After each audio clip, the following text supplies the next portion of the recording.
ওকে, 2 নম্বর স্টেপটা আমি আরেকবার দেখিয়ে দিচ্ছি। 2 নম্বর স্টেপটা হচ্ছে 3 দাগের মধ্যে সেম, যেটা আমরা এর আগে ইউজ করছি। তো 2 নম্বর স্টেপটা, সরি, 2 নম্বর যে ড্রিলটা ছিল সেটা হচ্ছে স্টার্ট হবে একদম এই পজিশন থেকে, দেন একদম ইউ এর মতো সেম যে স্ট্রাকচারটা, আমরা যদিও স্মল লেটার্স ইউ করিনি, কিন্তু যখন স্মল লেটার্স করব অটোমেটিক্যালি আমরা সব কিছু এগুলো আমি সব কিছু শেয়ার করব। সো এই ড্রিলটা হচ্ছে লুক লাইক দিস, একদম এইভাবে যাবে এবং কলম না উঠিয়ে সেম প্রসেসে এইখান থেকে এন্ড করবেন। আমি এখানে এন্ড করলাম, কিন্তু আপনাদের যেটা 1 পেজ লিখতে হবে, মানে সরি 1 লাইন যেটা লিখতে বলছিলাম সেম ওভাবে লিখবেন। সো স্ট্রাকচারটা স্টার্ট হবে একদম এরকম ভাবে, স্টার্ট হবে এভাবে, দেন এভাবে এন্ড হবে, দেন সেম প্রসেস যেভাবে বাকিগুলো সেম ওইভাবে জাস্ট কানেক্ট করতেই থাকবেন এবং এভাবে এন্ড করে ফেলবেন। সো এই হচ্ছে সেকেন্ড স্টেপ, যে সেকেন্ড ড্রিল যেটা। তারপর আমরা যদি 3 নম্বরে মুভ করি, তো সেম আমরা 3টা দাগ নেব এবং এই ড্রিলটা হচ্ছে সেম আমরা হচ্ছে এই 2 নম্বর ড্রিলটা সেম অপোজিট যে স্ট্রাকচার সেম ওইভাবে করব। আমি দুইটা একসাথে দেখিয়ে দিচ্ছি।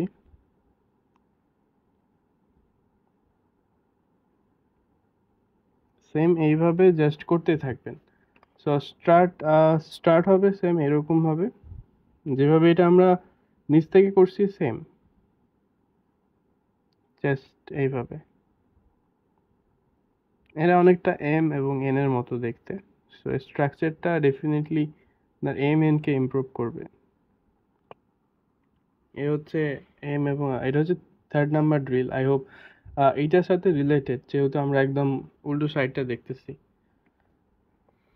ওকে, এবার আমরা তাহলে 4 নম্বরে মুভ করি। 4 নম্বর স্টেপটা হচ্ছে আবার সেম, আমরা 3টা দাগ নেব। 4 নম্বর ড্রিলটা হচ্ছে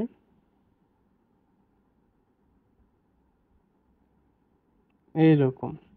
দ্যাটস মিনস আবার কলম না উঠিয়ে সেম এভাবে 1 লাইন প্র্যাকটিস করবেন। আমি এখানে একটা ব্রেক নিচ্ছি আপনাদেরকে আবার বোঝানোর জন্য। সো স্টার্ট হবে সেম এভাবে, যেহেতু আমরা দাগটা নিচ্ছি, এগুলো আসলে জয়েনিং এর জন্য। জয়েনিং এর ক্লাসে যখন যাব এগুলো সবকিছু বুঝে যাবেন।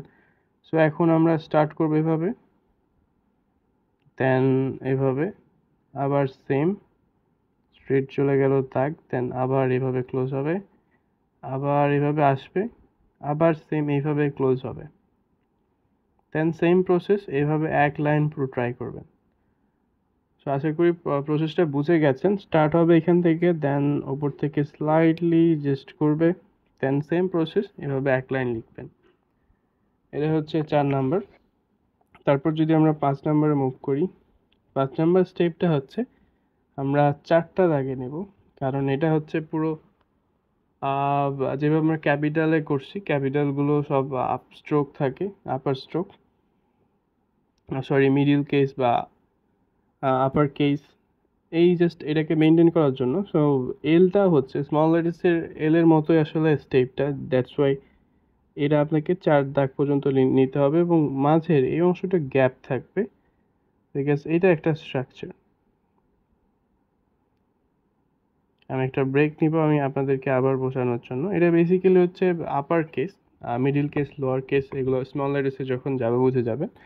মিডিল কেস মানে যেটা মাঝখানে লেটার্সটা লিখতে হয়, যেটা মাঝখান থেকে একটু নিচে আসে সেটা লোয়ার কেস, আর আপার কেস হচ্ছে একদম এই দাগ থেকে একদম উপর পর্যন্ত, যেটা আমরা ক্যাপিটাল লেটার্সগুলো করছি। এখানে একটা ব্রেক নিলাম, আমি স্ট্রাকচারটা আবার দেখাচ্ছি। স্টার্ট হবে এরকম ভাবে, ডেফিনেটলি 45 ডিগ্রি মেনটেন থাকবে, দেন কলম না উঠিয়ে সেম এভাবে 4 দাগে করবেন। দ্যাটস মিন যেভাবে ক্যাপিটাল লেটার্সগুলো 4 দাগ মেনটেন করে লিখছেন সেম ওভাবে লিখতে হবে, দেন এই প্রসেসে এভাবে এন্ড করে ফেলবেন, এই যে end process and start process. Okay, so আমাদের 5 নাম্বার স্কিল হয়েছে। এবার আমাদের লাস্ট যেটা আছে, লাস্টে আমরা 3 দাগে করব, শুধু এটা একটু ডিফারেন্ট, বাকিগুলো সব সেম। এইটা অনেকটা দেখে বুঝে যাবেন এটা আসলে কিসের মতো, কারণ এটা ভি এর মতো। সো সেম এই স্ট্রাকচারটা আমরা এক লাইন কলম না উঠিয়ে প্র্যাকটিস করব। আমি হালকা ব্রেক নিচ্ছি জাস্ট আপনাদেরকে আবার দেখানোর জন্য। স্টার্ট যেভাবে আমরা যে লেটেস্ট এই ড্রিলগুলোতে করছি এইভাবে ফার্স্ট স্টেপ যাবে, দেন যেভাবে ভি এর মতো যে ছোট ক্যাপিটাল করার সময় আমরা স্ট্রাকচারটা মেনটেন করছিলাম এটা বারবার করব। এটা আমাদের হ্যান্ড ওয়ার্ম করবে, হ্যান্ড রাইটিং যে ওয়ার্ম। সো এটা করলে আপনাদের হ্যান্ড রাইটিং ওয়ার্ম প্র্যাকটিস হবে, রিল প্র্যাকটিস হবে এবং লেটেস্টগুলো ইমপ্রুভমেন্ট হবে। সো আশা করি এই স্কিলটা বুঝতে পারছেন। সেম ভি এর মতো স্ট্রাকচার, জাস্ট এখান থেকে একদম স্টার্ট নেবেন অ্যান্ড এন্ড করবেন এভাবে যেভাবে ভি ছিল। সো এই হচ্ছে 6টা স্কিল। কাইন্ডলি আপনারা নেক্সট ক্লাসে আমার এই 6টা স্কিলের হোমওয়ার্ক থাকবে। প্রত্যেকটা স্কিল ড্রিল হচ্ছে এক একটা ড্রিল এক পেজ করে করবেন, আর টোটাল হচ্ছে 6 পেজ। তাহলে সো আপনাদের নেক্সট ক্লাসে এক একটা ড্রিল এক পেজ করে টোটাল 6 পেজের হোমওয়ার্ক থাকবে। ধন্যবাদ সবাইকে।